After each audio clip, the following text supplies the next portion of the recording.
Bismillahirrahmanirrahim. Assalamualaikum warahmatullahi wabarakatuh. Pertama-tama marilah kita sampaikan puji dan syukur kehadirat Allah Subhanahu wa Ta'ala yang mana telah memberikan kita kesehatan, kesempatan untuk dapat hadir di perkuliahan daring ini. Baiklah, kita masuk ke filsafat Pancasila. Ini pertemuan kita yang ketiga ya. Filsafat adalah metodologi yang mengkaji pertanyaan-pertanyaan umum dan asasi, misalnya pertanyaan-pertanyaan tentang eksistensi, penalaran, nilai-nilai luhur, akal budi, dan bahasa. Istilah ini kemungkinan pertama kali diungkapkan oleh Pythagoras. Secara singkat, fungsi filsafat sebagai induk ilmu pengetahuan dan peneratas pengetahuan, artinya filsafat memberi arah kepada ilmu pengetahuan dalam merumuskan konsep dan teori untuk membangun konsep ilmiah dengan bantuan filsafat. Berbagai ilmu baru berkembang bagi kelangsungan dan peradaban manusia di bumi.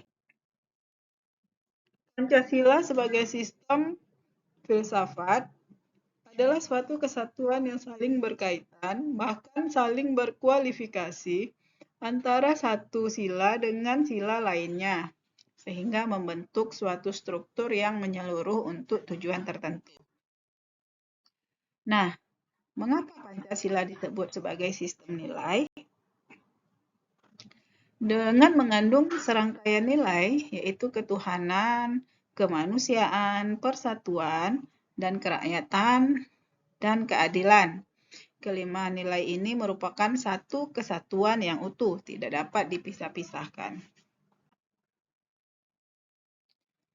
Sebagaimana dijelaskan bahwa kesatuan sila-sila Pancasila adalah bersifat hierarkis dan mempunyai bentuk piramida, digunakan untuk menggambarkan hubungan hierarkis sila-sila Pancasila dalam urutan-urutan luas atau kuantitas, dan dalam pengertian inilah hubungan kesatuan sila-sila Pancasila itu dalam arti formalogis.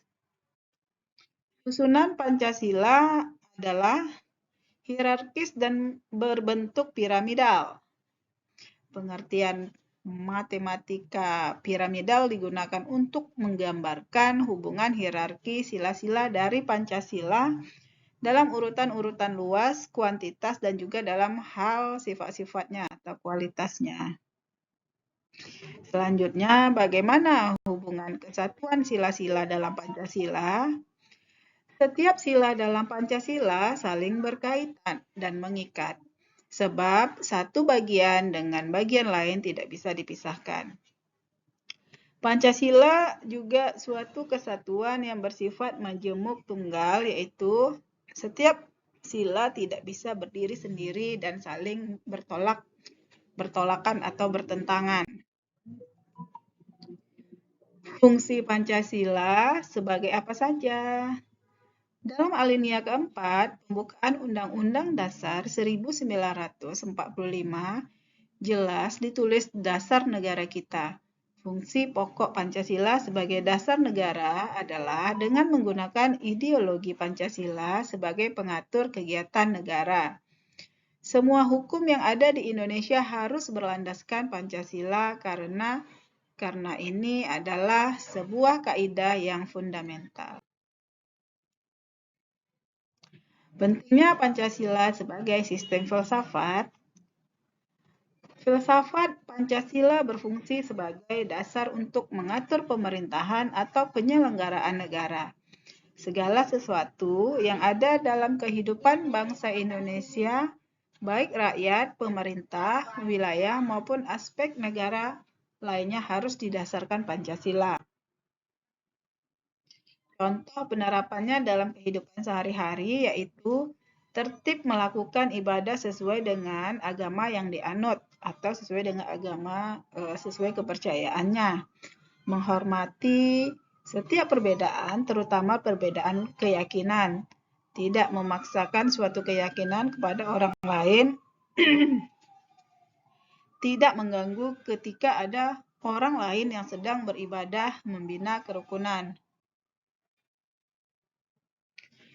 Hubungan antara filsafat dengan Pancasila.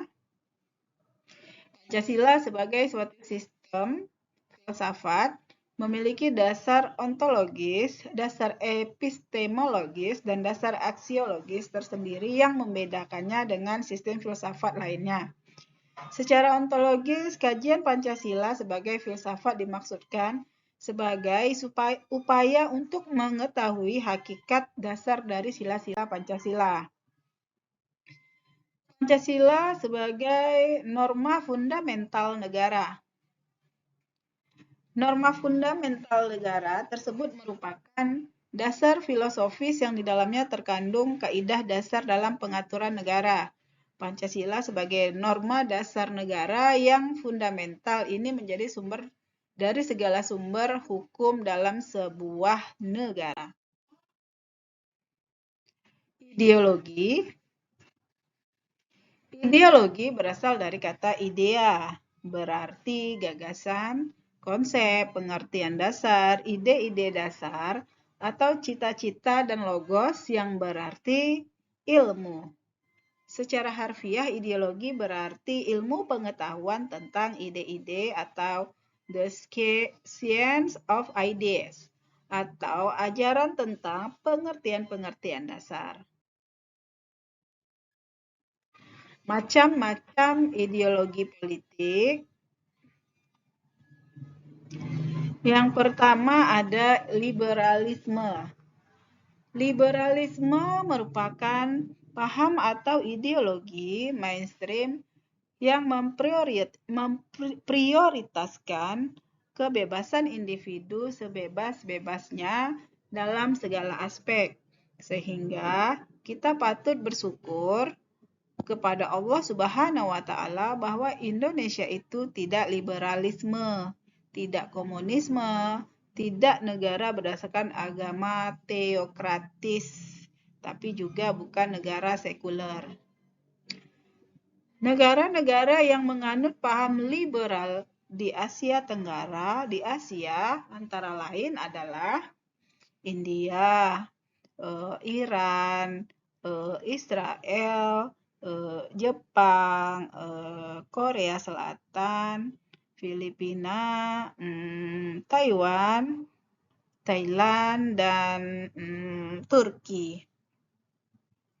Saat ini banyak negara di Asia yang mulai berpaham liberal, antara lain adalah Myanmar, Kamboja, Hong Kong, Malaysia, dan Singapura.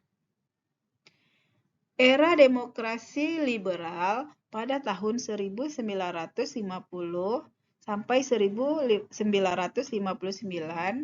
yang dikenal pula dengan era demokrasi parlementer adalah era ketika Presiden Soekarno memerintah menggunakan konstitusi Undang-Undang Dasar sementara Republik Indonesia tahun 1950. Kemudian yang kedua, kapitalisme adalah sistem perekonomian yang menekankan peran kapital atau modal, yakni kekayaan dalam segala jenisnya, termasuk barang-barang yang digunakan dalam produksi barang lainnya, yaitu Bagus tahun 1996. Ebenstein pada tahun 1990 menyebut kapitalisme sebagai sistem sosial yang menyeluruh lebih dari sekedar sistem perekonomian. Kapitalisme juga merupakan sistem ekonomi yang memiliki tujuan untuk mengadakan kegiatan produksi dengan tujuan menghasilkan keuntungan. Nah, ciri-ciri dari kapitalisme ini yang pertama, satu, pengakuan atas hak-hak pribadi masing-masing individu. Yang kedua, pemilikan alat-alat produksi oleh individu. Yang ketiga, individu bebas memilih pekerjaan atau usaha sendiri. Yang keempat, ekonomi diatur oleh mekanisme pasar. Yang kelima, pemerintah punya peran yang amat kecil dalam kegiatan ekonomi. Selanjutnya, yang ketiga, sosialisme.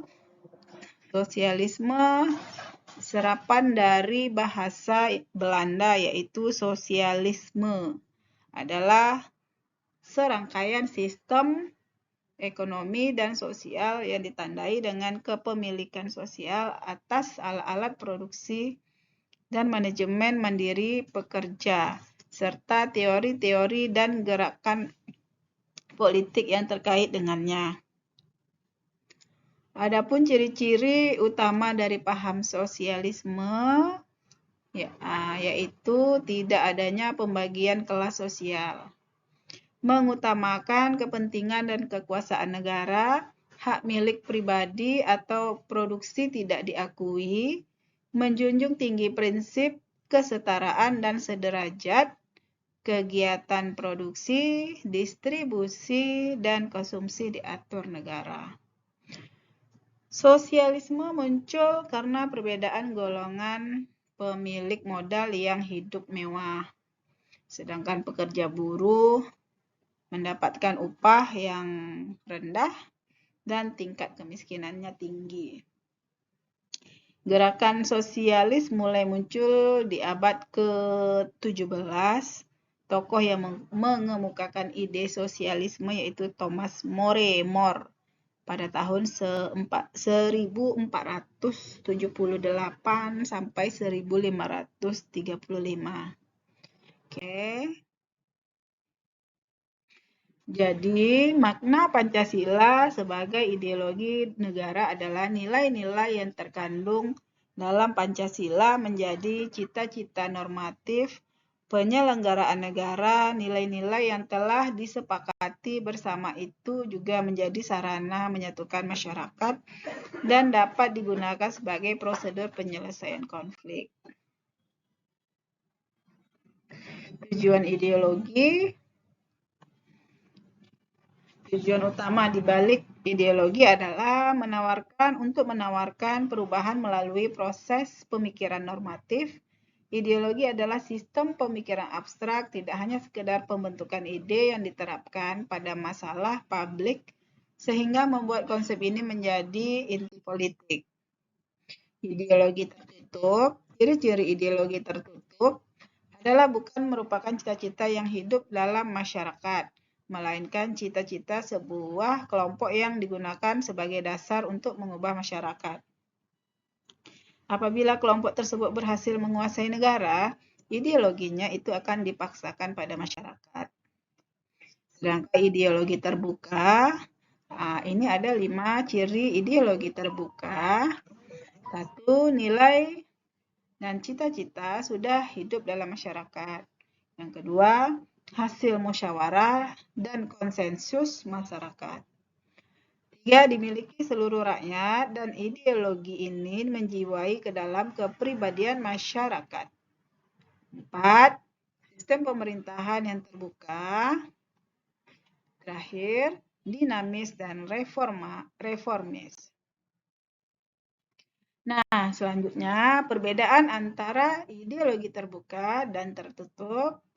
Ideologi terbuka tidak dapat dibenarkan melainkan sebagai kebutuhan. Ideologi tertutup merupakan ajaran yang menentukan tujuan dan norma politik maupun sosial yang benar dan tidak dapat dipersoalkan lagi. Ideologi tertutup harus diterima dan dipatuhi. Fungsi Pancasila dalam kehidupan bernegara.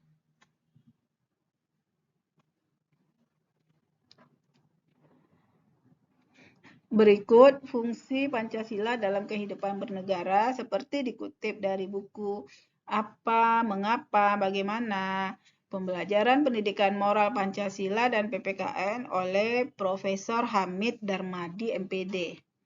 Fungsi Pancasila dalam kehidupan bernegara yang pertama, Pancasila sebagai pandangan hidup bangsa Indonesia.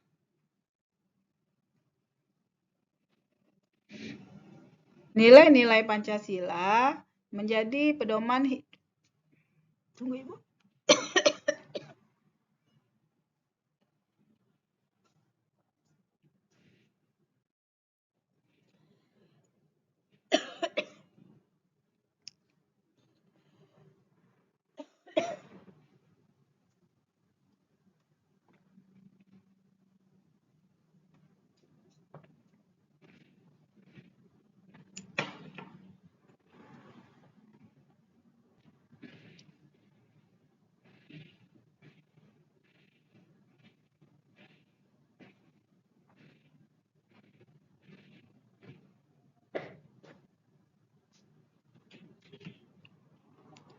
Nilai-nilai Pancasila menjadi pedoman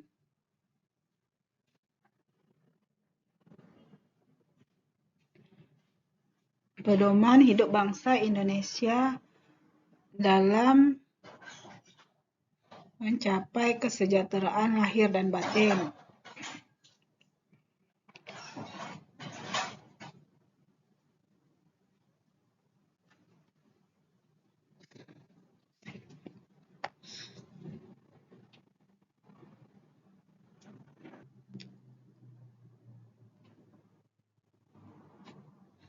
Lahir dan batin masyarakat yang beraneka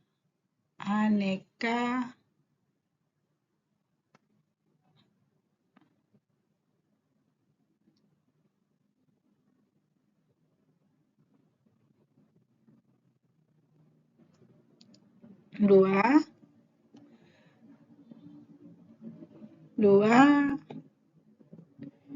Pancasila sebagai jiwa bangsa Indonesia. Pancasila sebagai jiwa bangsa Indonesia lahir bersamaan dengan kelahiran bangsa Indonesia. Kendati baru disahkan di saat kemerdekaan, nilai-nilai Pancasila dan butir-butir Pancasila sudah tertanam pada rakyat sebelum kemerdekaan dan menjadi cerminan jiwa bangsa. Yang ketiga, Pancasila sebagai kepribadian bangsa Indonesia. Pancasila memberi ciri khas dan corak bangsa Indonesia dari bangsa lain, baik dari sikap mental maupun tingkah laku yang baik menjadi perwujudan nilai-nilai Pancasila.